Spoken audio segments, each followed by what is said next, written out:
everyone, it's me, Miss Branch, the art teacher, and here we are with lesson 2 for kindergarten, second quarter. And today we're going to learn about thick and thin lines and the primary colors. So you just watched some videos about Piet Mondrian, and you learned about characteristics of shapes, that's why we're talking about thick and thin. Let me switch my computer over here. Sorry, everyone. All right, so now what we're going to do, I'm going to switch my cameras so that we can get started on our project. All right. Let's see. I'm going to need the black paper first. Let me put these off to the side and let me switch my camera. All right, so we're going to now Piet Mondrian. First, he liked to start, but he started out like a realistic artist, and then he started looking at the basic shapes of things, and his trees became more abstract and abstract till he was just making straight shapes and pure colors, and it didn't have to look like anything. And that's what the cool thing about abstract art is. But what we're also going to do is um focus on making thick and thin lines and putting them and making a picture out of them. So I ended up making some rectangles and some squares all over the place once I laid my thick and thin lines out. But first thing we got to do is make the thick and thin lines. So you have your black piece of paper. So we're going to fold it in half. Hot dog. That is the long way. Fold it in half. And now we're going to cut the line down the middle. Of course, cut.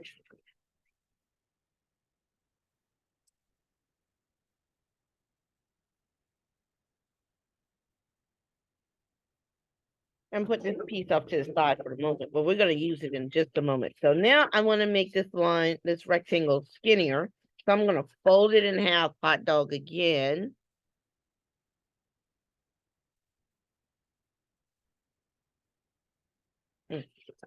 And now I'm going to cut that line again. The new line I just made.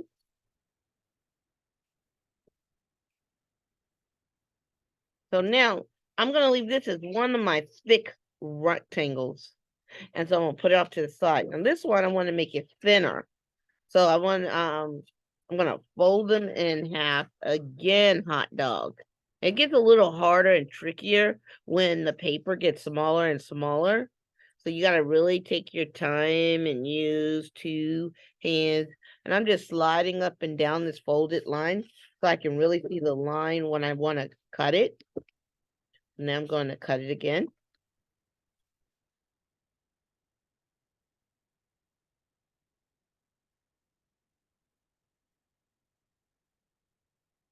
Now I have a thick line.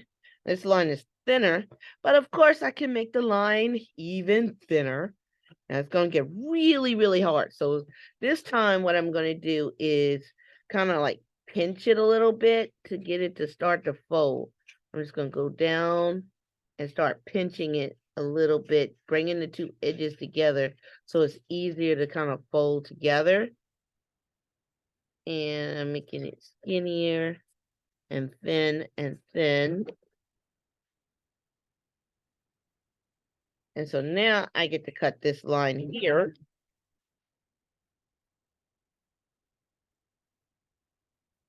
Oops. And if it rips like it just did on me, that's fine. Because I could just use that piece.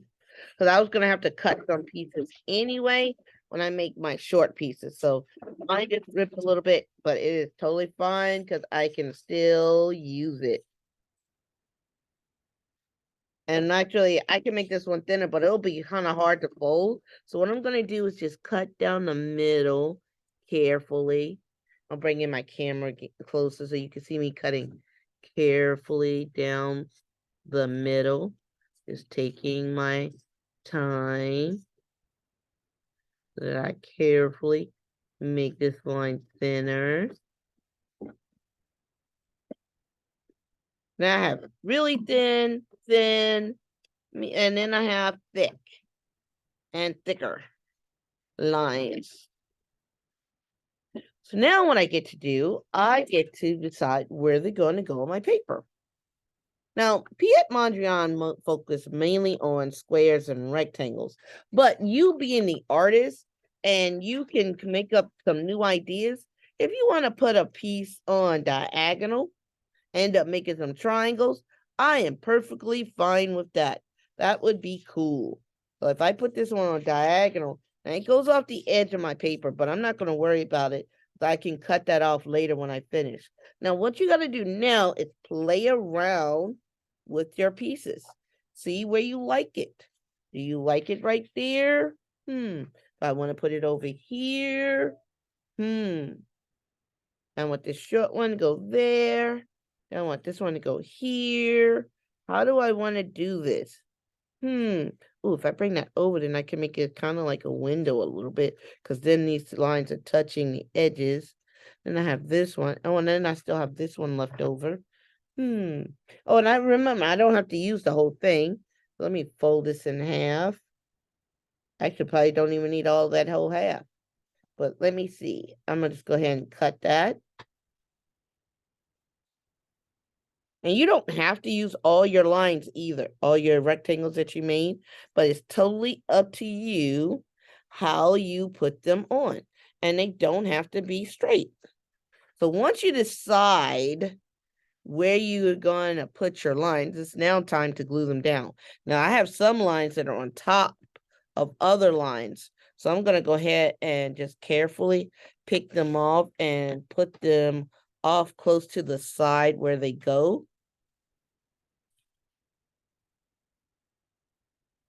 So I can kind of remember where I want them to go.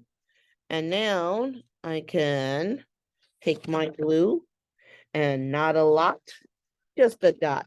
A dab of glue will do. Open up the nozzle all the way, that would help. Not a lot, just a dot. A dab of glue will do. Not a lot, just a dot. Dab of glue will do. I'm gonna put some glue on these edges. What I'm gonna do is just fold it over instead of bothering with cutting. But of course you can cut yours off. And now I'm gonna flip my paper, and I'm gonna fold that piece over so it doesn't go anywhere. And it's extra because it came hanging off the paper.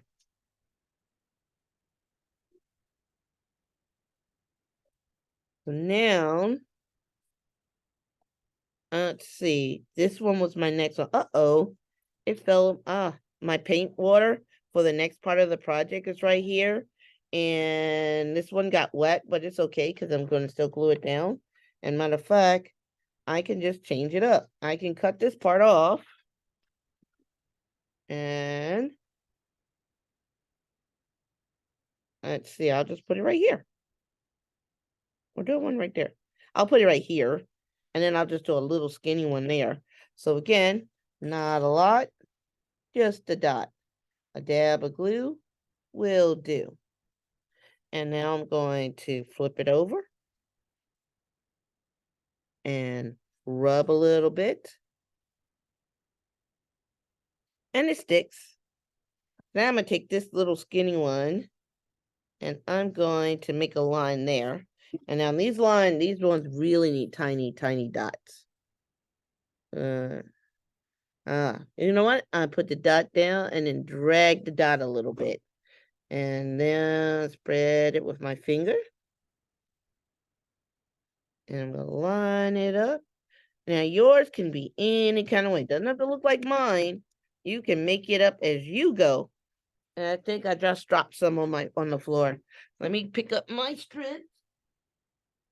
Oh, yeah, see my rainbow shoes.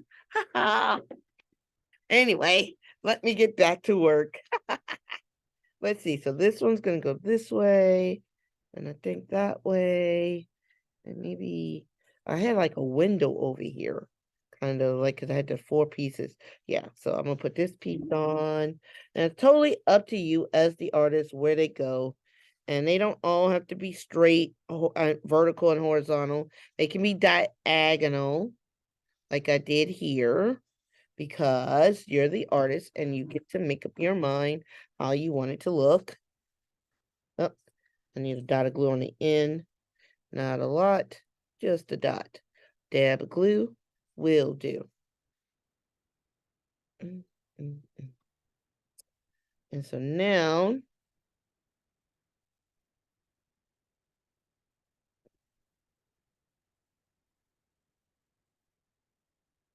well, this one could go all the way across. That'll be interesting. So again, this one's a little one. I'm gonna put these dots on. I'm gonna spread these dots. So again, with my finger, just spread this glue.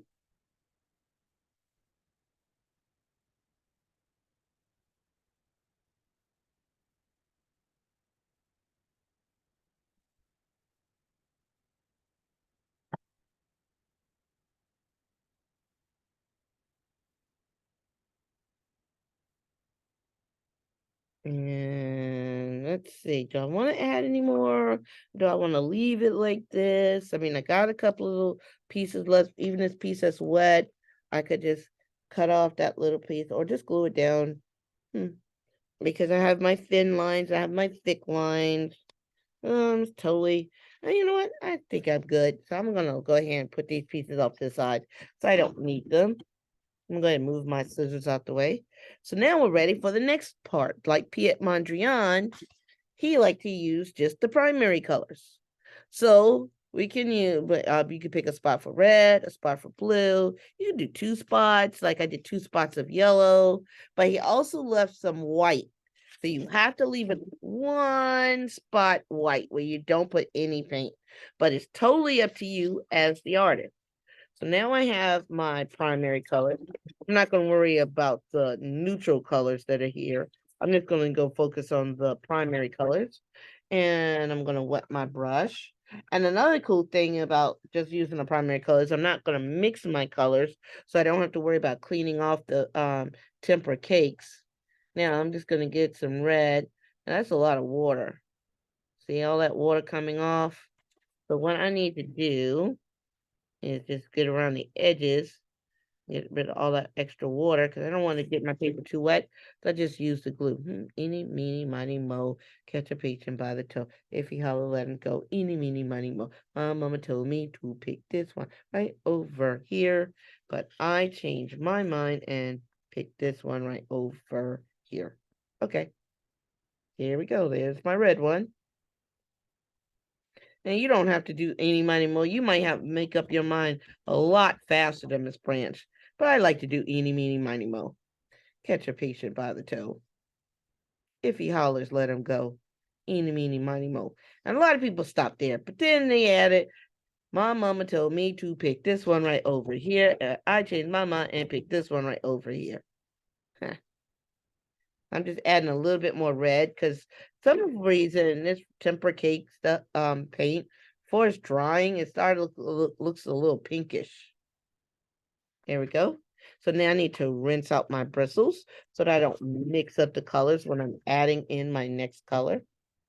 There we go. Better, better, better. So rinse. And again, you're gonna run the bristles along the ridges inside the water basin. And let's see, I'll go with yellow next. Now I'm getting my yellow. And again, I'm not mashing the bristles, just going around and around gently, picking up the yellow paint. And this looks like a good spot.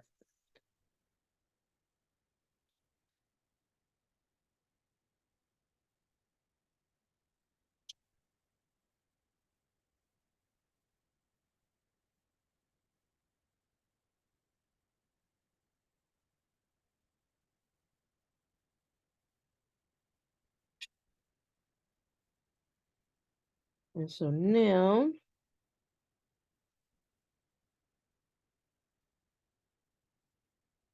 my blue.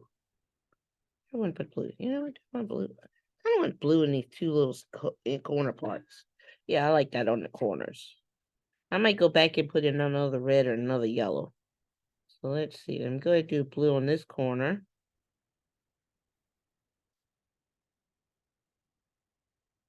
I'm gonna do this little corner in the corner. Corner in the corner. There we go. So I got 1, 2, 3, 4, 5, 6 white spaces. Now I've used 1, 2, 3, 4 for color. So if I do another red, I want that there, right there. If I do another red and another yellow, that would be interesting. Or I could just leave it. Totally up to you. You're the artist, so you get to make all of these choices of where your color's gonna go, how much color you're gonna do, but you need to leave at least one white space if you're gonna color if you want to color most of them. One of them you need to leave as a white space. So let me get some more red.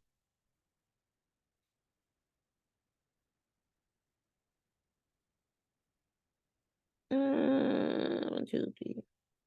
That's good. And I'm gonna rinse and wipe. And now some more yellow.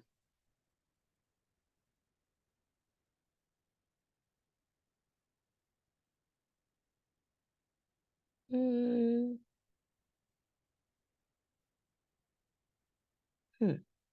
This one in the middle is calling me, so I'll do this middle one.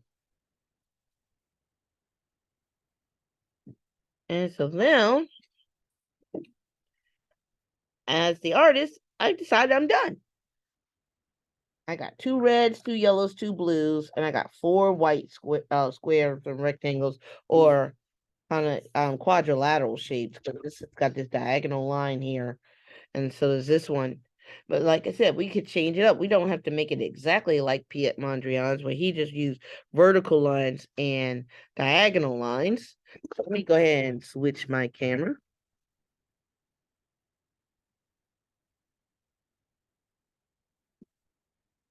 So everyone, here we have our Piet Mondrian thick and thin lines and project number 2. I almost forgot which one we were on. I should know. Oops. This is project number 3. Did I call it number 2? I probably did. Yes, this is actually project number 3, everyone. All right. I will see you in the next video. Bye.